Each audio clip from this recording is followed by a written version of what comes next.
Hello, I'm Donald Leggett, and welcome to the latest Focus IR CEO interview. I'm joined again by Adam Davidson, CEO of Trident Royalties. Trident is a growth-focused, diversified mining royalty company listed on AIM and the OTC. It has just published a positive update for Q4 2023, and Adam's here to talk us through the portfolio. Welcome, Adam. Hi, how are you? I'm great, thank you. Let me start by asking you to summarise the momentum achieved in the fourth quarter, which ends 31st December 2023 for us. Yeah, of course. Well, as you recall, Q3 was pretty busy for us. We announced two material transactions in that quarter, and we followed it up in Q4 with yet another transaction on a copper zinc deposit, a royalty over that project, and then also a very positive announcement with regards to our debt facility. Followed up today with the announcement of our Q4 revenue results. Really good quarter for us. We were pleased across the board. Okay. You actually brought financing costs down twice in 2023. Why is bringing lending costs down fundamental to the success of Trident, Adam? Yeah, this is massively important, and it probably goes a little bit unnoticed by people, but you're right. Early in the year, we reduced our cost of capital from 7.75% to 5.75%. And with this new facility, a couple aspects. One, it drops the cost down to 2.5% to 4.5%, depends on our net leverage ratios, but we expect to be on the lower end of that range. So again, another sort of 2+% step down in cost of capital, which on a $40 million facility is very meaningful to go from 7.75 down to, at the low end, 2.5% over SOFR. That's very material and leads to real significant savings, to the tunes of hundreds of thousands of dollars for Trident. The second aspect with the revolver that we announced in November is that it doesn't have to be fully drawn. So as our previous facility is full 40 million drawn in total, and then you sit on the cash balance if you have cash. This one, you only draw on it as you need it, and then you pay it down, so you're not sitting on the cash and paying the interest on that cash. And you pay a small standby fee for having the undrawn portion available. So that also lowers our cost of capital pretty significantly. Why this is all important is it just makes us much more competitive. When we're putting forward bids, historically we've been seeking sort of mid-teens on a post-tax basis with regards to our returns. But if we're lowering our cost of capital, it means that we can pass some of that through to the counterparties, and it just makes us a more competitive source of capital. So it's very important for our business. Okay, that's very good to hear, Adam. What's your net debt looking like at the moment, if I may ask? 22 million, which on the revenues we announced for last year is a pretty manageable amount. Okay. And I see that the gold portfolio, which includes Equinox, is continuing to deliver nicely against an uncertain geopolitical background. The uncertainty is what's driving the gold price, I suspect.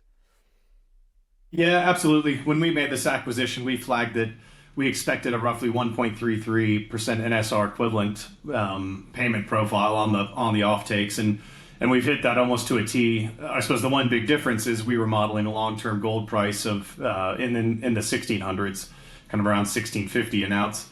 Obviously, as of today, it's above $2,000 an ounce, but we're still getting that sort of NSR equivalent return that we were expecting on a higher gold price. So these things have been returning nicely for us. As you say, on the portfolio, ounces are sort of steadily stepping up, and we expect that to continue into 2024, particularly with the Greenstone project turning on this year. That is a capped offtake, but delivers 58,500 ounces to us over the course of this year. If they, for some reason, miss hitting that cap, we get topped up at the end of the year. So we are guaranteed to hit that amount. So that's a really nice addition. And then other assets, the I-80 assets, Blyvor, other assets within that portfolio also have organic growth where they'll be ramping up production as well. So I think these should continue to perform nicely for us. They've been a good sort of bedrock of revenue for Trident. Okay, let's talk Antler. Antler was the newly purchased advanced stage polymetallic royalty in Arizona. Talk us through Antler and what's going to happen next at Antler. Yeah, that's kind of in some ways a really vanilla acquisition, but the kind of thing we like to do. We got a royalty over a project. It's expected to publish its PFS, so its pre-feasibility study, in the first half of this year. We expect strong project economics out of that. Off the previous scoping study, which is public, it's a good 13-year mine life. I think, importantly, just a few days ago, they announced that they'd published their mine plan of operations and submitted that to the Bureau of Land Management. This is a pretty key milestone. The studies are nice, continued drilling is nice. We expect to see the resource grow, the planned production profile to increase. But submitting that mine plan to the BLM starts the permitting process. So they flagged recently they expect permits to start rolling in over the course of late 2024 and 2025. So this starts to put a bit of a line in the sand with regards to when this is going to be a construction ready project, and everything seems to be moving in the right direction. So with that mine plan submittal and the PFS expected in the first half of this year, I think we'll continue to see some good news out of this project. And I think the copper market in general, our investors like copper, we like copper, really happy to have added that to the portfolio. Okay, and moving on to something else that you like, lithium, Thacker Pass Lithium project, obviously the Keystone royalty for Trident. Talk us through the construction timeline there, and also talk us through how the US Department of Energy may actually pick up to 75% of the Phase 1 construction costs, which is an extraordinary amount of money. It's a huge amount of money, probably one of the bigger loans that could come out of that program. That asset's moving in the right direction. Their most recent update, they flagged they'd spent nearly $100 million last quarter towards construction. The importance of the DOE loan program is kind of twofold. One, it sees the project fully funded, which for us as the royalty holder isn't quite as critical because this is a very financeable project. So in our view, this project's getting built regardless, whether it's commercial debt or equity or a mix of anything and everything. The DOE loan's a nice endorsement in that it would be very low cost of capital. So for the operator of the project, Lithium Americas, it just makes the project more competitive by having this cheap capital to help build the project. And it's that endorsement from the U.S. government. This is a tier one globally significant project. It was endorsed by the Trump administration, by the Biden administration. Everybody wants this thing to be built. It's important. The material goes to General Motors, who's to be the largest investor in the project. So it's all moving in the right direction. First production slated for late 2026. But as you say, the next big milestone is if they lock in that DOE loan, which they flagged is occurring in Q1 this year. So hopefully imminent. That really takes the brakes off and they can sort of jump into the real depths of construction from there. Do you expect construction to take place through 2024 and beyond? It should. Yeah, it should. They expect first production in the second half of 26. So they'll be pretty busy over the course of this year and next year in particular, and then probably start rolling into cold commissioning and then hot commissioning thereafter in 26. Okay. And next, the Paradox Basin Lithium project, where the JORC mineral resource estimate was upgraded by 45% not long after you purchased, which was a fortunate happenstance, if I may say. If you could talk us through Paradox, please, Adam.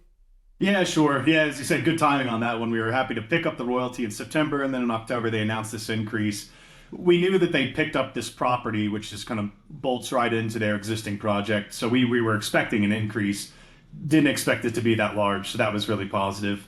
The thing we really liked about this transaction was actually the deal structure. So $10 million headline deal, but we only put $1.5 million down, and then the next $3.5 million is due once they hit commercial production, which we defined as 2 quarters of nameplate capacity. So they've effectively got to ramp this thing up, and it's spitting out lithium and producing at full capacity. And then 2 years after that, the third tranche is paid for $5 million. So to have 85% of the consideration linked to production milestones, and very meaningful production milestones, these weren't just first production. They've got to get the thing up and running at nameplate and start generating some serious revenue before we pay across 85% of the consideration.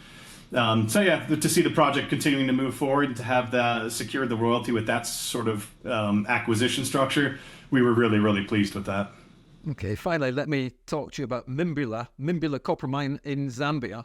What's the latest update from Mimbula? I understand it affected the numbers in the RNS, so I'm kind of intrigued by that.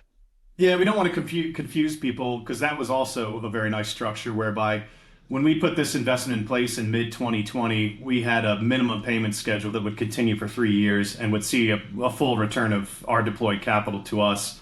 That occurred in the middle of last year. So what people see here now then is a step down in revenue because over that 3 years they weren't producing, and they started producing in January of last year, and they're steadily ramping up production. It dovetailed sort of nicely with our minimum payment schedule where our payments dropped off, but now we're getting paid on the copper production. So it's all worked nicely, but optically it does look like there's this material step down, but that's really because the minimum payments fell away. We've recovered our capital and now we're being paid on copper production. But the project's performing well. They got up to a 10,000 ton a year run rate last year. They flagged that they've now got installed capacity that's producing for 20,000 tons a year. And they intend to continue to ramp up. Their full phase 2 production profile is 56,000 tons a year. They're looking for mid-2025 to start hitting that run rate. So it's steadily moving in the right direction. Again, a long mine life. We've got a perpetual royalty over revenue, life of mine in perpetuity on that asset. And we're already in the black with regards to our returns. So really pleased with that outcome. Okay, so my big question for 2024, I suppose, what does the acquisition pipeline look like? The back end of 2023 was quite busy. What news flow can investors expect in the coming months from you, Adam? Yeah, well, we're still very busy. Obviously, it's still a good time for us with interest rates high and coincidentally our cost of capital reducing. And at the same time, we're in a really good position to go out there and deploy capital and pick up royalties. And then, I think most people expect the cycle to turn. It inevitably will. And then we'll have secure royalties over good projects that have the wind to the backs as they move forward. So you have things like Paradox and Dandoko and Antler that we picked up late last year. These kind of assets are the type of projects that have a very tangible pathway to first production. So I think this is the kind of market where we can acquire royalties like that. If things were a little more buoyant and their equity prices were in a better place, then there's probably not that opportunity for us. So it's no different than my days in private equity. There's a good time to deploy capital, and there's a good time to sort of sit on your hands when the market's frothy. We believe we're still in the deploy capital phase, and with our cost of our capital reducing, that sort of only accelerates for us. So let's be clear, 2024 still remains a very good time for acquisitions for you. We believe so. Yeah, between making new acquisitions and then progress expected organically on the existing portfolio, which is moving in the right direction, we expect to have a lot of good news flow over this year. Okay, which, to be fair, is a reason why investors should include Trident on their watch list, which I'm afraid is my final question. I've rather taken the answer away from you. Why should investors include Trident on their watch list, Adam? Yeah, no, it's always a good question. I think, when I look at where we were this time last year, Thacker Pass was moving in the right direction, but it was still having its permit challenged. General Motors wasn't there yet. So when I step back and look at Trident as a whole, we effectively have roughly the same cash balance we had last year, but we added 4 material acquisitions last year. Key assets within the portfolio, like Thacker Pass, are in a totally different place than they were last year. So the portfolio is materially de-risked. Our share capital is roughly about the same as it was last year, so we haven't issued a bunch of shares. So on a whole, we're in a totally different place this year than we were last year. And our share price is off, and that's just because we're not immune to the broader market impacts. Institutional investors have fund redemptions. Retail investors can get 5+% in their money market, so they've taken money out of equities. That's impacted our share price, and yet our portfolio has never been in a better place. It's bigger now than it was last year. The portfolio is de-risked. Our cost of capital's come down, so the company's in a great spot. I think the shares have never been cheaper than they are today. So I think it's worth putting on the watch list because I think we're going to perform well. Adam Davidson, CEO of Trident Royalties, thank you so much for the Q4 update and much more besides. Thank you very much indeed. Always a joy speaking to you. For more company information and to access the Trident Company Bulletin Board, please go to the Trident page on London South East. And meanwhile, do follow us on Twitter. That's @_FocusIR_ or at London South East. You've got 2 alternatives. So register on London South East YouTube to receive alerts to our next Trident interview. All that remains for me to say is thank you very much indeed for watching.